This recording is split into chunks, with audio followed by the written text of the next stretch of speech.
I'm Mia, a 33-year-old working as a sales associate. I live with my husband Edward, who is a surgeon. We met in university. I was totally smitten by his straightforward and hardworking nature.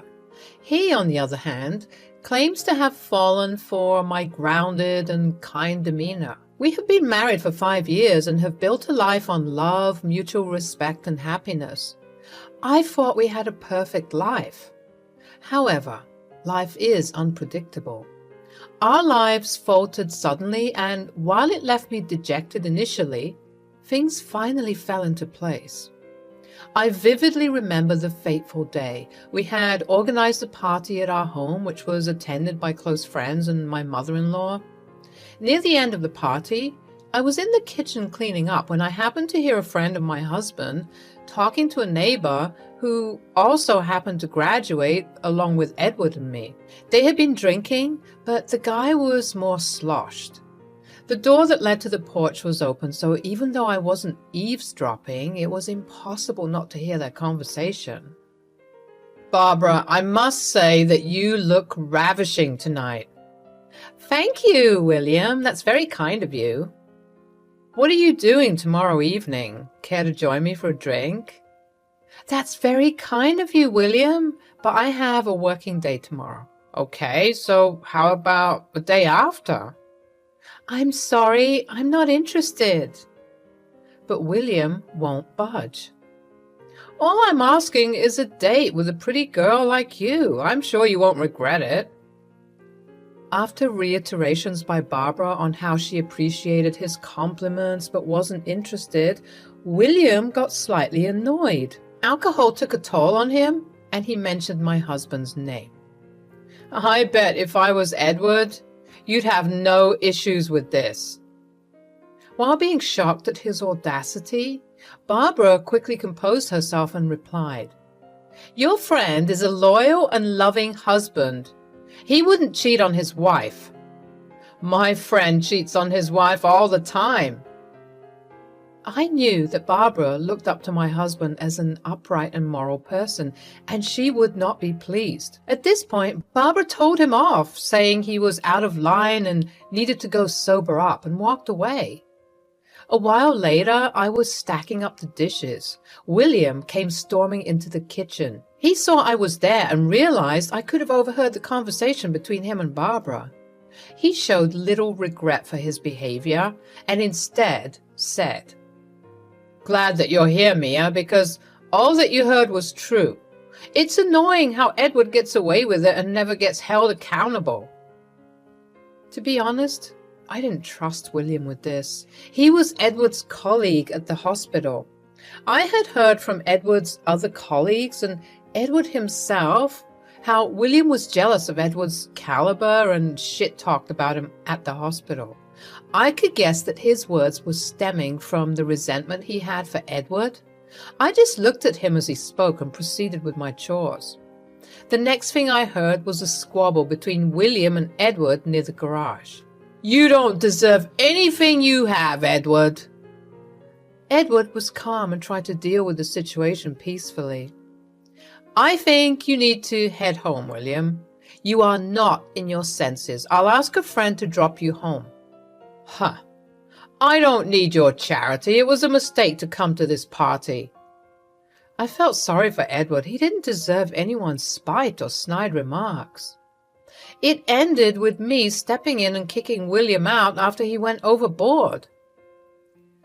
"I'm sorry for William's behavior, love. He's a jerk sometimes. I hope he didn't say anything brazen to you." "Oh, no, don't worry about it. He made Barbara uncomfortable, though." "Oh, that punk. I'll take care of it. Let's sleep now. It's too late." Sometime later, I was laid off from my company as a restructuring measure. Though the sudden change disturbed me, I continued to apply for other jobs. However, luck wasn't on my side. My layoff also affected my relationship with Edward. I noticed he was growing increasingly distant and aloof. We had spats on trivial issues like me spending a bit more on home decor or simply me sitting at home. "I don't believe this, Mia. I don't think we need a new washing machine. This one just needs repairs. You find new reasons to spend money, don't you? We have been using this machine for months, Edward. It is rugged and noisy. There's a risk of electric shock. Safety comes above money, right? That's easy for you to say since you aren't the one spending. Let me handle the major expenses, all right? You focus on getting a job. It was surprising how my brief unemployment changed a lot between us. I was ridiculed even though Edward was earning well and we could manage until I got a job. My savings were limited and I reduced asking Edward for money to a bare minimum. I was managing my expenses. However, the loving wife in me thought his disdainful behavior would drive me to get a job soon.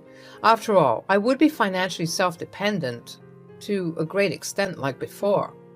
I was supposed to leave for a friend's wedding one day. I readily accepted an offer from another friend to pick me up since I didn't want to bother Edward with cab fares. I bid Edward goodbye. His cold response hurt me, but I decided not to spoil my mood. However, my friend got a bit late and I decided to wait in the living room. Edward did not know that I was still in the house. A while later, I heard a knock on our door. When I opened the door, a woman, who seemed to be our age, stood in front of me. She seemed confused, looking at me, and then apologized, saying she knocked at the wrong door. Suddenly, Edward came up from behind and uttered in a displeased manner, "Oh, you're still here?" "Yeah, I am, running a bit late. My friend should be here any time soon."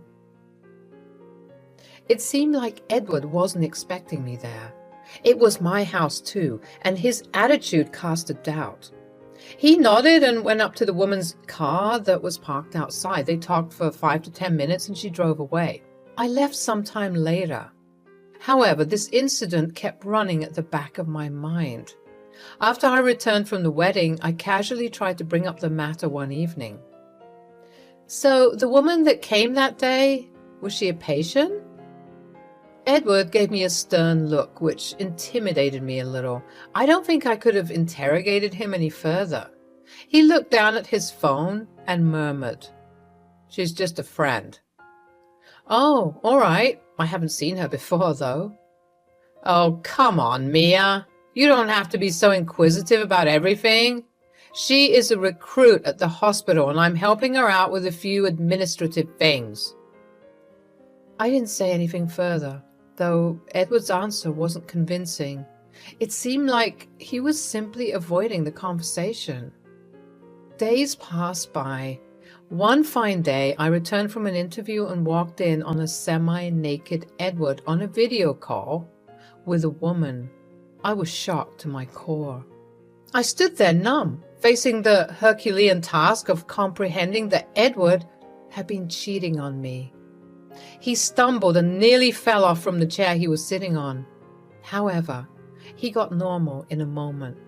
After I got back to my senses, I shouted, "What on earth is this, Edward? What are you doing?" Edward stood in silence. "Since how long have you been cheating on me? Are you sleeping with this woman?"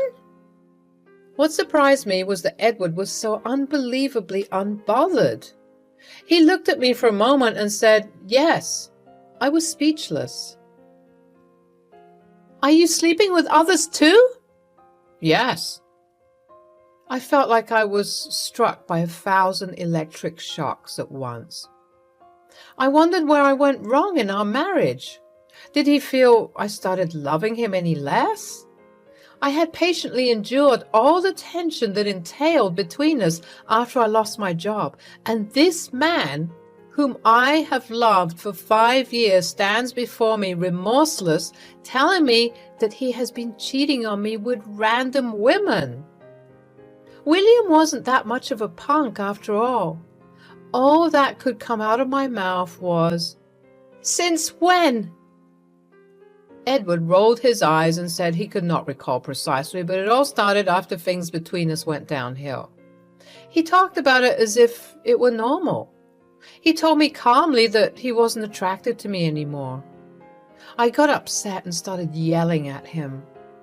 "How could you do this to me, Edward? I thought you loved me. You dare to shamelessly admit your infidelity before me? I cannot live with you anymore. I need a divorce." Edward broke into a burst of humiliating laughter. He jeered at me. "Ha! You can never do that. Look at me. I'm rich. I have a job, and you, on the other hand, are unemployed. How will you pay the lawyer's fees? If you think you can easily get a divorce and a heavy alimony, you should look at yourself in the mirror. You don't have a choice, Mia." His words hurt the strong, independent woman in me. The fact that I gave him the authority in my life to utter those words out of his mouth and look at me as a dependent and docile wife enraged me. I realized it was futile to talk to him at that time. I packed some of my belongings and stormed out of the house. After moving out, several things dawned upon me. It was late at night and I didn't know where to go. However, I was certain that I wouldn't keep my mother-in-law bereft of her son's wrongdoing. I decided to visit her. My mother-in-law, Judy, was a home baker. She was my inspiration.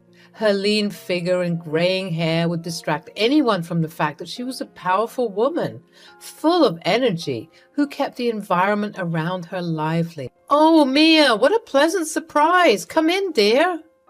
"Hello, Mama." "Did you come alone? Where's Edward?" "He isn't coming." "What's wrong? Talk to me." "I left that home, Mama. I'm not going back again." "What are you talking about? Did you two fight?" "It wasn't just a fight, Mama. I found out that he's been cheating on me." "What nonsense! I didn't bring him up to be a cheater. You are definitely under some wrong impression. How did you get to know about this?" "I walked in on him and a woman having a video call in an objectionable state." As Judy intercepted my statement, she looked at me blankly and slowly walked out of the house into the garden. Her response was concerning. I realized that maybe telling her about this was a bad decision because she would support her son anyway. Edward was her only son and also her weakness. Though she loved him, I knew who was winning here. I could not sleep all night. The next morning, I went up to her room. She wasn't there. I was worried. She didn't answer my calls.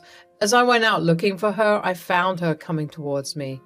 I hugged her and broke down. "I'm sorry, Mama. Please don't be mad at me. I will work things out with Edward." "Have you lost your mind? You don't let a man dictate you anything or take charge of your life or happiness." "Where have you been all night?" "Well, I went to Edward's. I talked with him. When I asked him everything, he said how happy he felt around that woman and that he was pretty serious about her. To hear Edward sitting there talking about how he looked forward to a life with her and traveling around the world while mocking you and saying you don't deserve to be with a man like him brought tears to my eyes. Yes, being your mother-in-law, I can get emotional too. When I couldn't tolerate him making fun of your taste and style, I slapped him, called him disgusting, and left." "But where have you been in the morning?" "Well, I called our family lawyer, Veronica, in the morning and went to consult her at her office about your divorce. She said she will file a suit as soon as possible." "What? I'm sorry, Mama, that you have to go through all this. You didn't have to do this." No, dear. I should be sorry for how my son treated you. All these years of love and care that you have given him, he let you down. I feel terrible that I failed as a mother." "No, Mama, you are an amazing and kind person. Edward didn't respect your values." "I want you to know that we can stall the divorce proceedings for now if you want to take some time to think through this. You don't have to make any decisions or moves at this moment, okay? I'm with you. Breathe and pause before you take the next step. Get your financial ducks in a row first." The next day, Edward received a call that he had been contacted by a lawyer regarding divorce proceedings. I received a frantic call from him. "Who do you think you are? Would you be able to pay your lawyer as long as the proceedings continue? You have absolutely no shame. After all, you were used to spending your savings on petty things. I do not want to listen to your rubbish, Edward. I shall see you in court." As Edward was speaking, Judy, who was passing by, took my phone and chided me. "Don't you dare traumatize Mia. How cruel can you be? Why don't you just let her go respectfully instead of creating a scene? I still can't believe you cheated on this innocent soul. I will take care of the lawyer. Veronica will smash you in court." Edward was stunned. He managed to utter, "Mom? It was done at your behest? How could you do this to me? I'm your son." "Not anymore," she said and hung up. From that day on, I started respecting my mother-in-law even more. It takes a lot of courage to do what she set out to do. I began staying with her. During this time, she tried her best to motivate me, keep me happy, and engage me with her so that I don't drown myself in bad thoughts. Edward's cousin's wedding was a week down the lane, and he was supposed to be the best man. However, Judy forbade him to attend the wedding. His cousin was hurt, and it hurt me to see him that way. Judy, however, convinced me that I need not worry about anything, and Edward made that fall upon himself. I reached out to William to dig deeper about the woman I saw outside my house the other day. "She's Susie, a resident doctor. A few of our colleagues used to doubt that something was going on between her and Edward. I believe they'd be able to say something." Luckily, I met one of Edward's colleagues whose laptop Edward had used to send emails to Susie quite a few times since his phone used to act up sometimes. He had forgotten to delete those emails from the recycle bin. During the proceedings, Edward made spurious allegations about me, including the fact that I was domestically abusive, especially after I lost my job, and used to doubt his loyalty unnecessarily. He went to the extent of alleging that I had a borderline personality disorder and I wasn't fit to live in a normal marital relationship. I produced screenshots of emails as evidence. Many of Edward's colleagues also testified against him. Edward, on the other hand, only had Barbara and a few close friends to vaguely testify about his noble character. The jury did not find his arguments too convincing and granted a divorce with alimony. Judy was there holding my hand throughout the proceedings. This was both to remind me that things would be okay and that she was there by my side. As I moved out of the courtroom with a beaming smile, she said, "You did it, Mia. I'm glad that you decided not to stay with a cheater and ruin your life just because you loved him. You have self-respect and you don't let dogs that bite back in the house. I'm concerned about you, not him.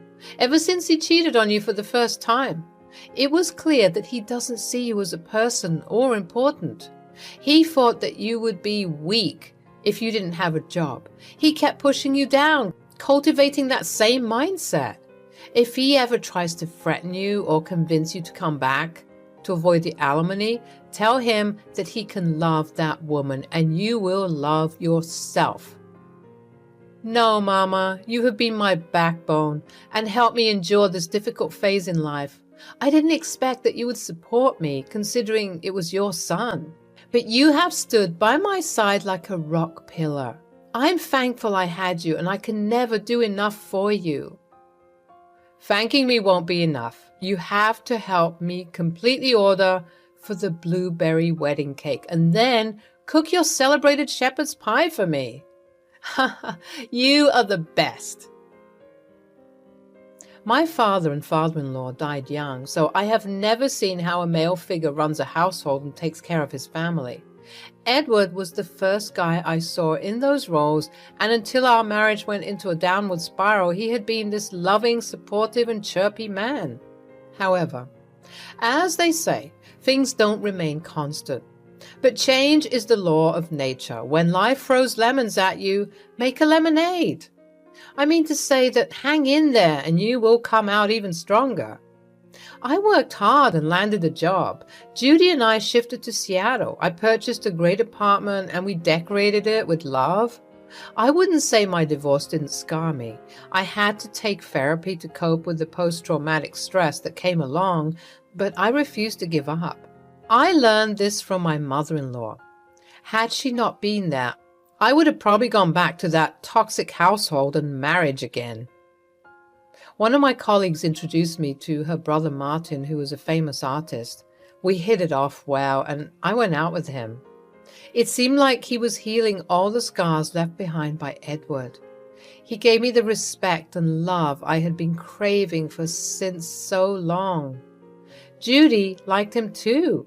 While I was skeptical of going a step further in the relationship, Judy convinced me to give him a chance and told me that it takes one man to teach a woman that all men are not the same, and he could be that person in my life. I must say, I do not regret taking a step further. We will take wedding vows a month from now. I am finally